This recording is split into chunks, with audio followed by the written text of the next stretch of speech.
قەومانێکی پێش ئێمە وەرزی بەهاریان کردە نەورۆز، کردیانە جەژن. ئێمەی مسلمان کورد بین یا عەرەب بین یا فارس یا تورک، ئەوەی کە مسلمان بێت دوو جێژنی هەیە ساڵانە، جومعەش جێژنی هەفتانەمانە، لەوە زیاتر نیمانە. کە مسلمانیت ڕازی بە بەدینی خوا،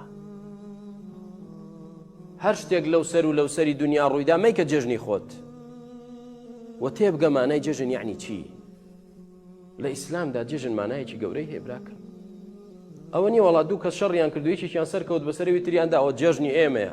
ئەودا نازانین ئێمە سەرکەوتووەکەین یا بنکەوتوەکەین، تێی ناگەین بەخوا. ئێمە زاڵمەکەین یا مەزلومەکەین.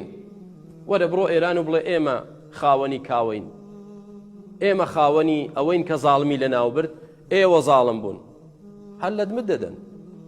ڕۆ دەرەوە با بێمە تۆ ڕۆژێک جێژن تەمە نازانم هەفتەیەکە 20 ڕۆژە چەند ڕۆژ جێژنمانە بەهۆی مناسبەیە. باس چیەکەی تۆ جێژنی کەی جێژنی ئێوەیە؟ بڕۆ لای گاور دەڵێ جێژنی ئێمە. دەچیتە لای فرعونی قەدیمەکان دەڵێ ناوە جێژنێکی قەدیمی ئێمەیە. لە حەقیقەتدا ئێمەی مسلمان جێژنمان دیارە کامەیە.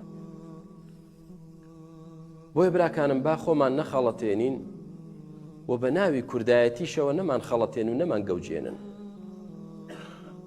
ئەجینا تۆ لەسەر چێ لافی کوردایەتی لێ دەیت و بە ناوی کوردایەتیەوە دەتەوێت ئەو خەڵکە چەواشە بکەیت و لە دینی خوا لایان دەیت،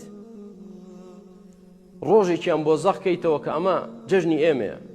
وەڵڵاهی ئێمەی کوردی موسڵمان لە جەژنەکانی ئیسلام زیاتر نیمانە و ئیسلامیش بەلای ئێمەوە دینمانە لە پێش هەموو شتێکمانە.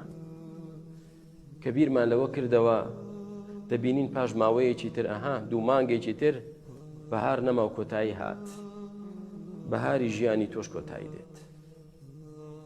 بگرە ژیانت بەگشتی کۆتایی دێت. خۆمان ئامادەکەین فەینظوڕە کەیفە تەعمەلوون. خوای گەورە سەیرمان دەکات چۆن ئێمە کردەوە دەکەین. با کردەوەی چاکەین خوا لێمان ڕازی بێت. بەخوا براکانم شەو ڕۆژ لە سەفرە و سیاحەت بیت و لە تەمەتوع و ڕابواردن بیت، بەخوا هەرجێی دەیەڵیت. بەڵام سەعید و بەختەوەر و عاقڵ ئەو کەسەیەکە لە خوا بە دوور ناکەوێت و یادی خوا دەکا و عیبادەتی خوا دەکا. مەبەستیش لەمە ئەوە نییە کە کاکە حرامە بچیتە سەفرە، نە حرامە جەوێکی خۆش بگۆڕیت، نە هیچی حرام نییە ئەو شتانە براکە.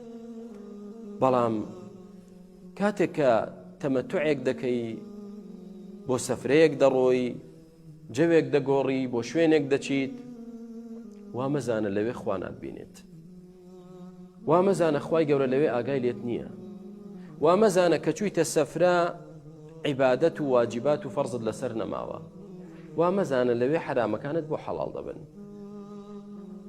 بەردەوام خوا ڕەقیبە بەسەرتەوە. بەخوا هەموو شتەکانمان دەنووسێ براکەم، ڕۆژێک دێ ئاوا دەیداتەوە بەرچاومان. سەفرە بکە بەڵام سنووری خوا نەبەزێنیت. سەفرە بکە بی ئەو دەوروبەر و دنیا تێک مەدە و کاولی مەکە. سەفرە بکە و ئەرک و واجبەکانیشت لەبیر مەکە.